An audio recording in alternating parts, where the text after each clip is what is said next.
Tudo bem, pessoal? No vídeo de hoje, comentários sobre os 5 indicados na categoria de melhor curta animação pro Oscar 2022, que tem uma lista surpreendente. Primeira questão, a Disney, que é a empresa mais tradicional, a companhia mais tradicional dessa categoria, não tem um representante. E eu noto que para esse ano, nessa temporada de premiações, a ideia foi a seguinte: dar mais visibilidade para os curtas que estavam sendo produzidos fora dos Estados Unidos. Vou deixar na timestamp a marcação de cada comentário. Os curtas já estão disponíveis na internet, talvez tenha que procurar um pouco mais, alguns deles já no YouTube. Os que estão disponíveis no YouTube eu vou deixar o link na descrição e outros em outras plataformas, tá bom? Vamos começar com Box Ballet, que é o curta russo dirigido por Anton Dyakov. Com 15 minutos de duração, Box Ballet mostra o encontro e as vidas diferentes de uma bailarina e um boxeador. Eu gostei dos traços que expõem a brutalidade do boxeador quando comparado à sutileza e delicadeza da bailarina. Também achei bem interessante no trabalho sonoro de como a condução acaba trazendo alguns efeitos específicos que são bacanas. Nesse caso, a base é a seguinte, de que os opostos se atraem, mas aí quando a leitura é aplicada para um possível relacionamento, você pergunta: será que esse relacionamento daria certo com rotinas tão diferentes? E aí eu falo de objetivos de vida mesmo. Durante alguns momentos, Box Ballet até abre consideração para tramas secundárias que são muito pertinentes e relevantes, como assédio, só que isso não tem um complemento que eu considero que seria extremamente necessário. Tudo bem que é um curta, que tem uma limitação de tempo, mas é algo muito relevante para ficar como uma mera anotação, para ficar apenas subentendido. Mas o grande problema de Box Ballet para mim está justamente na interação dos dois personagens principais. Algumas ligações simbólicas com o mundo da arte até que são estabelecidas, mas o final dessa história deixa muito a desejar. Eu considero que qualquer produção audiovisual que precisa de uma anotação antes da rolagem dos créditos para direcionar por alguma explicação demonstra problemas criativos e demonstra também uma falta de confiança na leitura feita pelo espectador. Isso, para mim, já é uma base de um projeto um tanto quanto problemático. Eu gostei muito mais do estilo do que da execução. Para Box Ballet, eu dou a nota 5. Então vamos para o segundo curta indicado, que é The Windshield Wiper, que é dirigido pelo espanhol Alberto Mielgo. Numa análise prévia que eu fiz aqui no canal, na categoria de curta animação, eu falei o seguinte, que The Windshield Wiper tem a experiência visual mais destacada, e também o seu traço provocativo poderia ajudar muito na repercussão. Com 14 minutos de duração, a proposta é trazer vários segmentos a partir de uma pergunta: o que é o amor? A partir disso, nós temos um posicionamento crítico ou sarcástico, dependendo da sua leitura e posicionamento, sobre o amor, com diferentes exemplos. E aí você vai fazer a leitura e vai pensar o seguinte, tá, mas ele está se referindo ao amor casual ou aquele amor para a vida inteira? Isso tudo é retratado nesse curta. Nós temos em The Windshield Wiper diferentes casos sem uma conexão direta, mas com um realismo que impressiona muito. O diretor já tem uma carreira consolidada no meio da animação e de efeitos, mas eu fiquei muito impressionado com os cenários, fiquei muito impressionado com a condução artística desse projeto.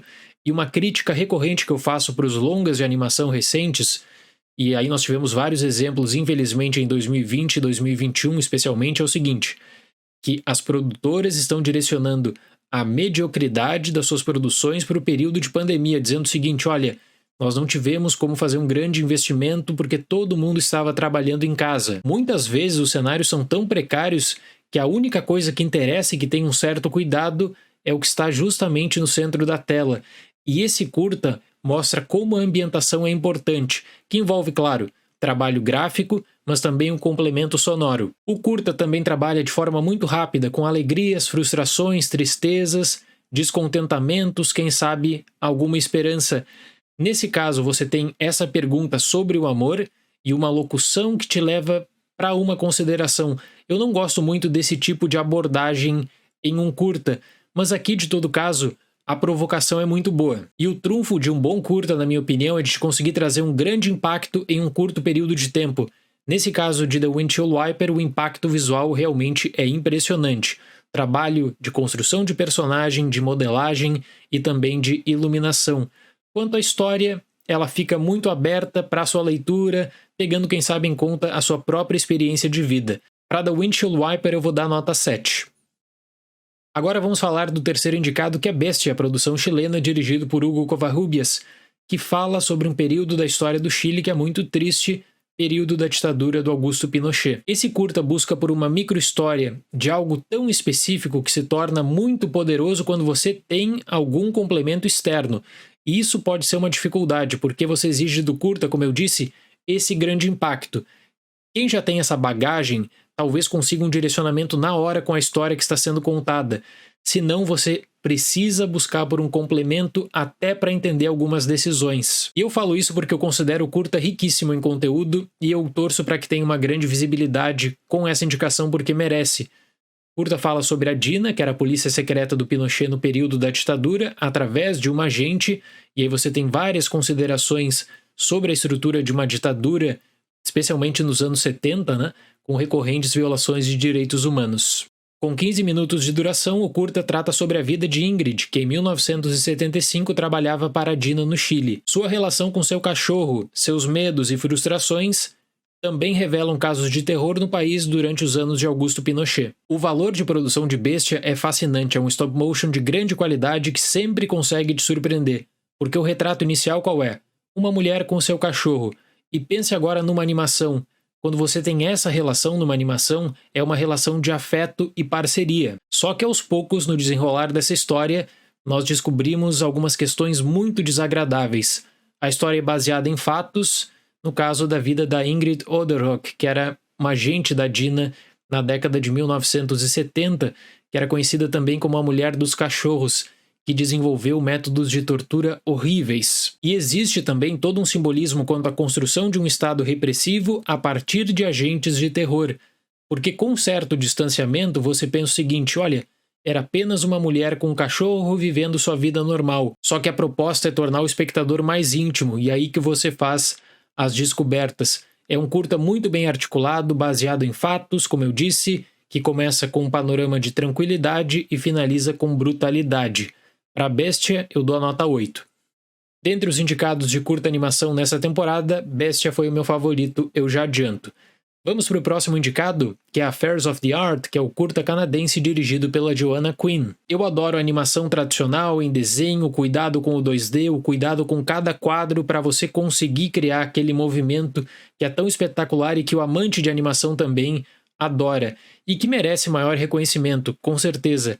Mas infelizmente, esse é o tipo de curta que eu não consegui conexão por um segundo sequer. Eu entendo que vários tópicos apresentados aqui são recorrentes na carreira da diretora, que é uma figura muito popular no meio dos curtas, super premiada. Eu entendo que o curta apela também pro absurdismo e até por isso toma algumas liberdades com questões bem cruéis que poderiam causar uma repercussão bem negativa com o público. Mas nesse caso, além de ser a história mais fraca dos apresentados para mim, eu não comprei o teor de humor de Affairs of the Art. Com 16 minutos, o curta fala sobre a vida excêntrica de Beryl e como suas obsessões afetam relações e decisões. Eu considero que a trama básica é tão pedante e restritiva que ela acaba criando uma linha de interpretação que é a seguinte: você conhece a Joanna Quinn, conhece o seu método? Ok, então você vai ser recompensado, você vai levar em conta esse traço de humor dela. Se você não compra esse argumento que envolve a carreira também desde a introdução, o conceito se torna um tanto quanto vazio e monótono. Eu realmente não gostei do resultado final. O ponto positivo é que a partir do grotesco nós temos inspiradas composições visuais, mas a barreira, na minha opinião, é o teor de humor da diretora, que eu sei que construiu sua carreira com essa personagem, que promove o seu retorno agora, mas dessa lista foi o que eu menos gostei. Para Affairs of the Art eu dou uma nota 4. E agora vamos falar do candidato que eu considero que tem maior promoção e visibilidade da temporada e que por isso apontaria como favorito dessa categoria, que é Robin Robin, a Sabiá Sabiazinha, a animação da Aardman dirigida por Daniel Ojari e Michael Please, que tem distribuição da Netflix. Já está disponível no catálogo do serviço de streaming. Aqui eu acho que vale uma anotação de como a Netflix se tornou também uma gigante de promoção de curtas, tanto no investimento para adição de conteúdo original no seu catálogo, quanto em participações em festivais e aquisições de produções que estão em alta. Por isso que ela vem conseguindo grande destaque, recentemente, inclusive com prêmios da Academia. Com 31 minutos, o curta trata sobre uma sabiá que é acolhida e criada em uma família de camundongos, e que passa a questionar sobre sua vida em uma jornada de autodescoberta. Eu já falei em outros vídeos aqui no canal que eu sou um grande fã da Aardman. A empresa poderia seguir a tendência do mercado pelo imediatismo, mas não. Cada projeto tem um tempo de reflexão e produção. Os outros curtas da temporada têm um investimento bem menor e o caso de Robin Robin é diferente. É um curta de uma empresa consolidada e que está envolvido também naqueles especiais de Natal. Então você tinha já uma expectativa. Tem o lançamento da Netflix, que é uma empresa gigante do mercado. Só na rolagem dos créditos, por exemplo, são 200 nomes de profissionais envolvidos. O estilo rompe com o tradicional stop motion, que já é símbolo da Aardman. E aí eu falo mais sobre a formatação e desenvolvimento de personagens, buscando por uma fluidez maior, mas que tem o que eu vou chamar de espírito de uma animação da Aardman. Eu gostei de como a história é situada para o apresentador e o desenvolvimento segue o padrão tradicional de um curta animação de grande visibilidade. Objetivos de personagens, uma ameaça e depois várias considerações finais, claro que voltadas para essa mensagem que gira em torno da jornada de descoberta. É uma opção familiar muito bacana com alguns números musicais de destaque. Eu fecho Robin Robin com a nota 7. Certo, pessoal? Em breve mais vídeos e eu já criei a playlist de indicados ao Oscar 2022 com todas as análises que eu fiz. Até o dia do Oscar teremos críticas de todos os indicados, tá bom? Muito obrigado pela atenção, até o próximo vídeo e tchau!